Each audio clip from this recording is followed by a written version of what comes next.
बिस्मिल्लाहिर्रहमानिर्रहीम, अस्सलाम वालेकुम। आज हम बात करेंगे कि ऐसा खौफ जिसमें मुब्तला इंसान सोचता है कि उसको सोचने से डर लगता है और वो चाहते हैं कि वो सोचे ना।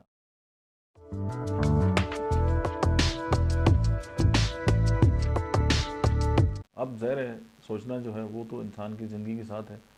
अब अगर दिमाग है तो सोचें भी आएंगी। अब हम इसको कहते हैं कि फ्रोनीमोफोबिया। अब उसकी वजूहत जो है, अगर हम उनकी बात करें, इसकी इटालॉजी या काज़ की बात करें, तो उसमें वो ख्यालात शामिल हैं जो उसको इंसान को खौफज़दा कर सकते हैं। और ख़ासकर उसके अपने ऐसे अमाल जो मतलब है कि उसने ऐसे माल किए हुए हैं, उनकी ख्यालात की जो मौजूदगी है उसको जो है वो डिस्टर्ब करती है।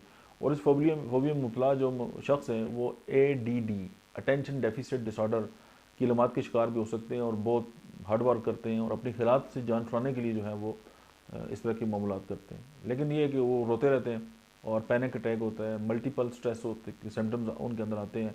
ट्रिमलिंग होती है, एयर हंगर होती है, यानी बहुत तेज़ी से सांस लेते हैं, स्वेटिंग होती है, पसीना आता है और उनके जो दिल ख़राब होता है और उनको लगता है कि वो अपना कंट्रोल जो है अपने ऊपर से खो रहे हैं।